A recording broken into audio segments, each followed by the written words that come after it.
What's going on YouTube? Welcome back to another Fantasy Football Scout video with me, Lee, and this is Sam from FPL Family. In a week, we've had nothing really to talk about, have we? There's nothing really going on. Nothing's happened. Very quiet week in the week of football. I don't even know where to start, and to be honest, I don't even want to get into it because we'll spend the whole 15 to 20 minutes of this video talking about what the hell is going on in football this week. But as we speak, there is football going on. So Chelsea are playing right now. And that's why this video is actually laden with risk, isn't it? Because the picks that we've got for the upcoming game week 33, a lot of them still have to play in the current, what seems to be like the longest game week ever, game week 32. This is the Russian roulette of points predictors. Anything could happen here. Anything could happen. Don't pick an injury-prone or rotation risk player, which feels like quite a lot of players right now. We still don't know who's won game week 32 because the players are still in action and will be until Thursday evening. Oh, so you can't give us a So I can't give you an update. A prediction recap. Whether you won or I won last week. Right. Yeah. So next time you'll get a bumper edition of points totals going out because obviously we'll have to give out points for what happened in 32. Yeah. As well as what happens in this round for game week 33. And of course, game week 33, as Lee's mentioned, it's laden with risk because we've got game week 32 still in action, but it's also the blank game week. So we're without 4 clubs anyway, which makes picking slightly more challenging because of course there are some clubs out there with fantastic fixtures this week, but there's also very few players to choose from in certain positions when you come to looking at the overs in particular. Yeah. So difficult picks this week. Well, there we go. So hopefully you caught all of that, guys. Right, get injured, not play. I'm confused as the rest of you. But what we will be doing, as ever, on this video is talking about our top 3 over 10% picks for game week 33. So who do we think are the top 3 picks, effectively? But then one of us will be taking the under 10% differential picks. Mm-hmm. And we're coming to a point in the season when actually differential picks are all important. I mean, one of the arts of FPL is picking those differentials before your mini league rivals do. But we're coming into the home straight now. This is game week 33 of 38. There is lots of football to go. Some doubles potentially on the horizon as well. More double game weeks, possibly bumper double game weeks, all to be confirmed. But listen, if you want differentials, you've come to the right place. And as you've suggested, Sam, quite tricky to pick them this week. No fixture for which 4 teams? No fixtures for Spurs, Manchester City, Fulham or Southampton. So obviously no picks from those teams. But let's crack on with the overs, the over 10% picks. And I've gone in with a man who's found a bit of form. Trent AlexanderArnold, and not before time, might I add. He's had a difficult season, I think, as have Liverpool, right? All of the much publicised injuries and all the rest of it. And, Trent's had to, look to his left from most games and see a different partnership there at centre-half. And that's got to be, let's face it, that's got to be sort of disturbed his game a little bit. It's a lot of trust with the defenders, isn't there? Totally, and I think, totally. In any season, the unit, the back 4 and how they work together, alongside the keeper, of course, so important. But particularly at Liverpool, because there's been that consistency. Last season, it was such a solid unit that never really changed. Yeah. Made such a difference. And Trent just hasn't really had that connection, has he, with the new centre-backs yet? But it seems to be coming now. Absolutely, the form's coming. And more importantly, I think I said on one of the FPL Family live streams a couple of weeks ago, if you are picking Trent, I don't think you're necessarily picking him for the clean sheets. You are picking him more for the attacking returns. And we know what Trent can do. We know what he's got in his locker from previous seasons. Of course, picked up the goal in the last minute a couple of weekends ago and then got the assist in a very trademark Trent run, actually. Jota picked the ball up, sort of spun quickly and just instinctively knew that Trent was going to be there running. And I think that's what Trent's missed. Trent's missed, can I bomb forward knowing that A, someone's going to find me, and B, someone's going to cover me. I've got that insurance. And I think he's seen that much more now, and he is bombing forward like you wouldn't believe. Notice his heat maps actually in that game. He was one of the furthest forward players in that game. So Klopp has obviously given him that licence to go forward, and then he squares it to Mane, who gets a tap in. Yeah. Thank goodness for Mane getting a tap in, by the way. It's his first goal in 10 games. Yeah. But Trent back with the assists and then with the 3 bonus points in that Leeds game. So interestingly, even without the clean sheet, the assist and the chances created and everything else he did in that game got him in there with the 3 bonus points. So I've got him in my FPL team. Very happy to have him, and he's starting to look like, over the last couple of weeks, worthy of that price tag again. Yeah. I mean, I must admit, he is one, as a current wild carder, he is one that I am definitely going to have... Hold on a minute. Current wild, is the wildcard active? That'll be telly. I did not know that the wildcard is active. The current wildcard is active. Is that right? Yeah. I told you I was going to do it going into Game Week 33. I did not know that. And you just haven't asked. There's been a lot of other news to talk about, let's face it, this week, isn't there? It's been a week I've just hidden it under all the other news. I've just gone, quietly play it. No one's really talking about FPL this week, so Sam, boom, straight in there with the wildcard. How sneaky is that? So you're thinking about bringing Trent in this week, right? No, not thinking about. He's in. I'm doing it. He's in, and at home to Newcastle, a fixture that you'd hope and expect him to get the attacking points as we've suggested and as we've seen in the last couple of weeks. Is the clean sheet nailed on for Liverpool there? No. Liverpool and clean sheet and nailed on aren't words that we've used that often in the same sentence this season. Not nailed on, but its potential is there, and given the fixtures moving forward, there's enough potential for clean sheets on top of the attacking returns that I think from an FPL perspective is worth it. One thing I would say about Newcastle in particular, I think that win against West Ham was huge for them. It was huge, and I think they've got to be looking at the rest of their fixtures now, which, by the way, are very difficult, starting with a trip to Anfield, and they're looking at the rest of their fixtures and they're going, that's tough. Yeah. Except for, they got Sheffield United, I think, home or away, I can't remember, but they got Sheffield United to play. I think if they win that Sheffield United game, they're safe. Yeah, and therefore, they might be going into those other games thinking, we've got a bit of breathing space here. There's a bit less pressure to have to win. Yeah. And I think that might play into the hands of the opponents a little bit. Particularly Liverpool, who, of course, have got it all to play for still. So Trent in at 17% ownership and rising, I would suggest, thanks to you and a few other wildcards. Not just thanks to me. Bringing him in. I'm not solely responsible for that. Let's move down to 7.9% ownership. A player that was kind of popular a couple of weeks ago in fantasy teams, Lewis Dunk. Yeah, here goes the risk alarm. Yeah. Absolutely. Because Brighton currently playing in Game Week 32 as we record this video. So risk is there, definitely. He's out there pulling a hamstring as we speak. Hopefully not, Lewis. Come on, Lewis. Go on. So yeah, risk mostly picked because of the fixture. Nice fixture for Brighton Sheffield this time United around. away doesn't get much better than that. And a relegated Sheffield United as well. So they're not only on the beach, they're on a really bad beach. I mean, there's nothing for them to play for now at all. Nothing. So for me, this is the perfect fixture for Brighton. They've got a couple of clean sheets in the last 3 Premier League games. We had seen a bit of a sticky patch of clean sheets from them where they just hadn't really been getting them when we were expecting them to. Sure. But the last couple of games, particularly I'm thinking back to Everton in 31, was a really solid performance from them defensively. Lewis Dunk picking up the bonus points in that game. He shared them with Ben White. 3 bonus points. He got booked, so he ended up with 8. But I think there's definitely scope. Plus, we've seen how awful Sheffield United are defensively. And Dunk is one of the most attacking defenders when it comes to set-piece threat from absolutely. Corners and set pieces. So for me, I've picked him on the basis that I think Sheffield United are not just on the beach, but they've left the building. Yeah. And therefore, as a result, I think that Dunk has got potential for both the clean sheet and the upside for attacking returns. Now, I know these videos are all about the upcoming Game Week 33, and yes, I do agree he's a good pick for that game week, for this game week. Thoughts on the wildcard? Any thoughts to bring him in for the remainder of the season? The fixtures after Sheffield United, Leeds, Wolves, West Ham and then Man City. So mixed for Brighton, to say the least. Mixed.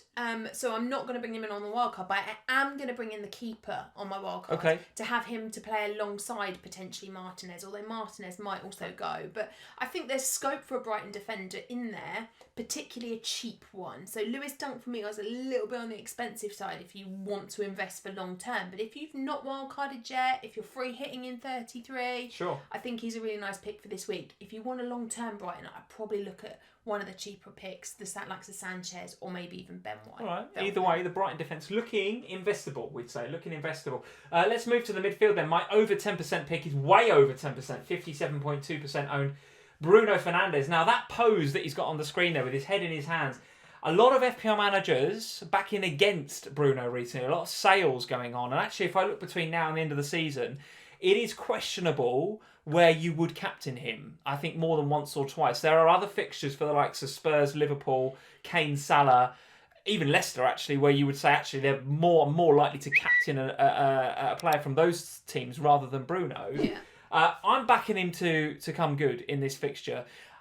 And it's purely based on the eye test, actually, because, did he get an assist against Spurs or no returns against Spurs? No, I think it's 1 assist in the last 5 or something. 1 goal, 1 assist for Bruno for a long period, right? But in that Spurs game, were it not for Hugo Lloris, could have had some points. Played pretty well in that game, in my opinion. And actually, in the previous game week, I think he did the dummy for Greenwood, right? Against, was it Villa? And he kind of could easily have had an assist there. Perhaps should have had an assist for a dummy that good. I'm backing form to be temporary and class to be permanent here. I'm backing Bruno Fernandes to come good for Manchester United in a week where, frankly, it's been a roller coaster of emotions for Manchester United fans. Right? Not that we're going to have any fans in the stadium, but it's got to have rubbed off on the team as well. This whole Super League thing. Woodward's now resigned, or is at least leaving in a few months.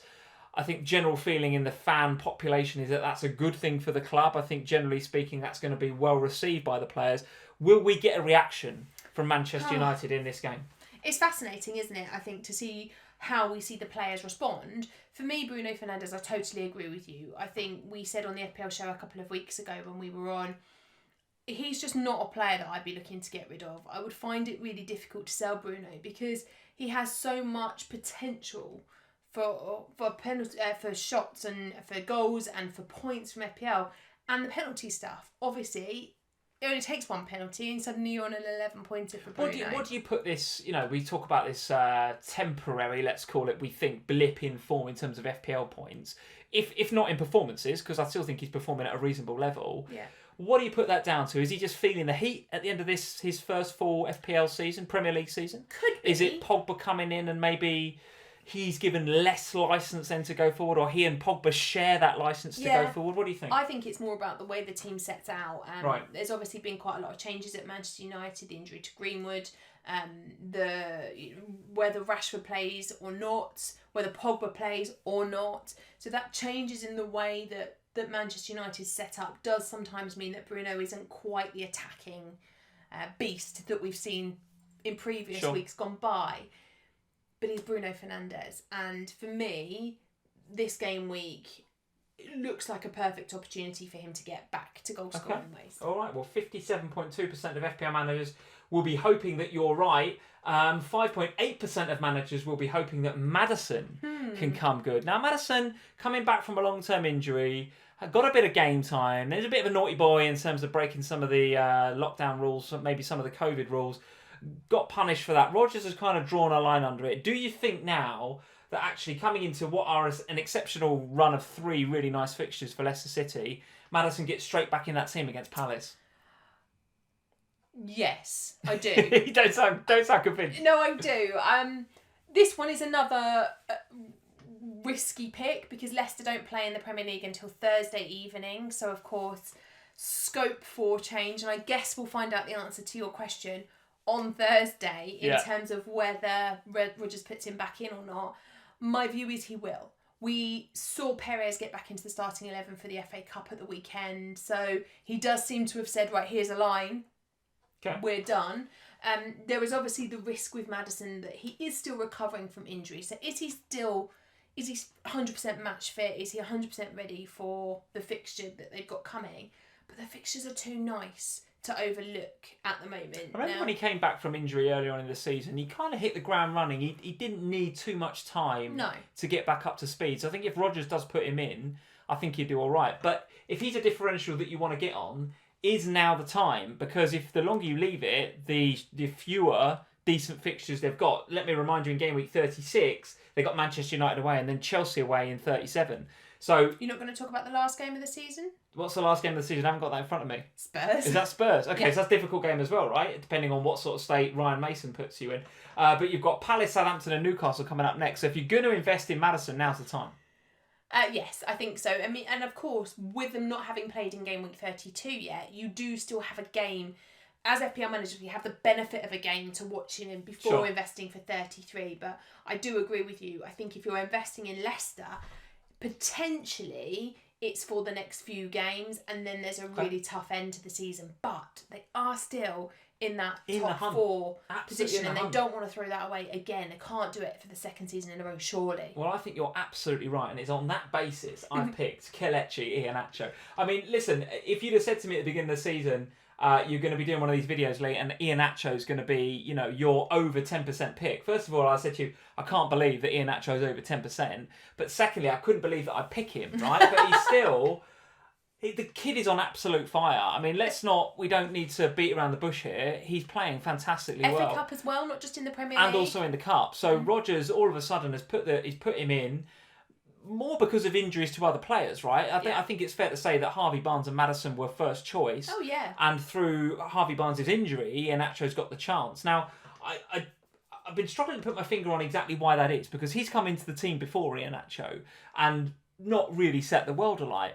But I've often thought that when he comes into the team, he comes in to replace Vardy, not to complement Vardy. And actually, we've seen Vardy's game change. I mean, the FA Cup, the run down the wing from Vardy in particular was sensational. Now, Iheanacho actually fluffed the shot, got lucky, but was there for the rebound. And I'm a big believer in you make your own luck. When you're on form like the way that Iheanacho is right now, he's in the right place at the right time to get the goals. So coming up against a very much on the beach Crystal Palace, I'm going to be backing him, and I have to tell you, I'm absolutely considering captaining Iheanacho this week. I think it's one of those, isn't it, where if you're going to differential captain, this feels like the week to do it. In on your wild card, Iheanacho? Oh, yeah. Got to, I think. 100% comes in on the wild right? card. I think for me, the fascinating thing with Iheanacho is that I never thought that I would be looking at my wild card and thinking, right, I've got to pick a Leicester player. And Iheanacho would be the first choice. Yeah. Maddison, Vardy, any of the defenders, it's just like, it's not going to be Iheanacho. Right. You would never think that you were going to invest in him, but his form is 100% there. And look, it might be a purple patch, but my goodness, do I want to be on the purple patch? I don't want to be losing points. Now, what's fascinating for me is that last week, he was owned by just under 10% of the game when I was looking for our Gameweek 32 picks.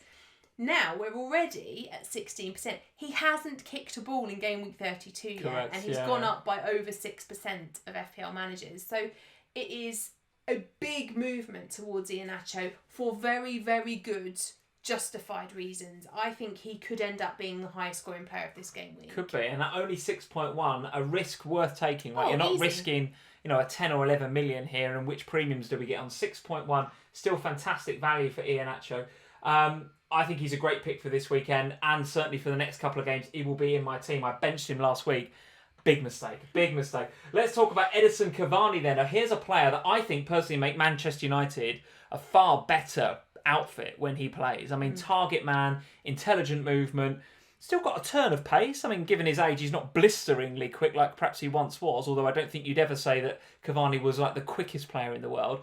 But goodness me, what a footballing brain this guy's got. And with the talent around him in Pogba and Bruno, and obviously I think even the Man United fans will tell you, Cavani's doing a bit of a mentoring job on Greenwood. I mean, if you're Greenwood, how good's that? I mean, to have Cavani in there mentoring you. 3.2% owned. Could he be a good differential between now and the end of the season? And are you considering him on your wildcard? Yes, I think he could be a differential. Good one. Mm-hmm. No, I'm not. But that's purely because unless we get word that Kane is out long term, which heaven forbid that happens. Just realise this is the first video we've had without Harry Kane for weeks. Well, he's blanking. But you had to mention him. But he's blanking. But you had to mention him. He did limp off as well against Everton, my goodness. Cavani, come on. So for me, I'm not going to, just simply because Iheanacho's in such a great run of form. I'm not going to take out Kane. And I've also got Ollie Watkins, who could be replaceable, but will double. So at some stage, it's very hard to take out a player that's going to double when he's starting to find a little bit of form himself. Okay. But I do think Cavani makes a really nice pick. I think we've seen of late that he doesn't always start for Manchester United, but even when he comes off the bench, he's come off the bench to get goals. So, well, notice in the last game, I think it was reported that he did say to Ollie, look, I'm not ready. Yeah. Don't start me because I don't feel like I'm ready. Well, that to me gives me a bit more comfort that he will be ready for Leeds. Yes. So I think he's a nice pick for this week. But you do have to watch that. I mean, he's no spring chicken anymore, so and he knows his own body. If he says he's not ready, then Ollie's got to respect that. And he and he brought him on to play the end game, and he scored. So I think for me, it's another risky pick to add to my dunk and Madison picks. Three risky picks for you. So I've this gone week. all out risky, but I'm so far in the lead that it's worth taking Oh, the risks. come on. Shots fired. Why have you got to shoot those? Because you shot me out earlier about Harry Kane, so shots fired right back at you. Cavani, I think, for me, makes a really, really nice differential pick. And for those of you that are looking for a differential to help win mini leagues, maybe. Yeah, why not? Cavani is the one. Why not? All right. Well, Edison Cavani, 7.9 million. So not going to break the bank either, I don't think. 3.2% owned. Still a nice differential. And, of course, Manchester United look pretty secure in second place, but still all to play for to just secure, finally, that top 4 spot. And I'm backing them to do well against Leeds. Hence my Bruno pick. So there we go, guys. Get in the comments below. Let us know what you think. Team Lee or Team Sam this week. And if you've got picks of your own, either above 10% owned or below 10% owned, let us know in the comments below what you think. Leave us a like before you go. And if you're new to the channel, hit that subscribe button. I'm going off to have a look at Sam's wildcard. See you later. Bye, guys.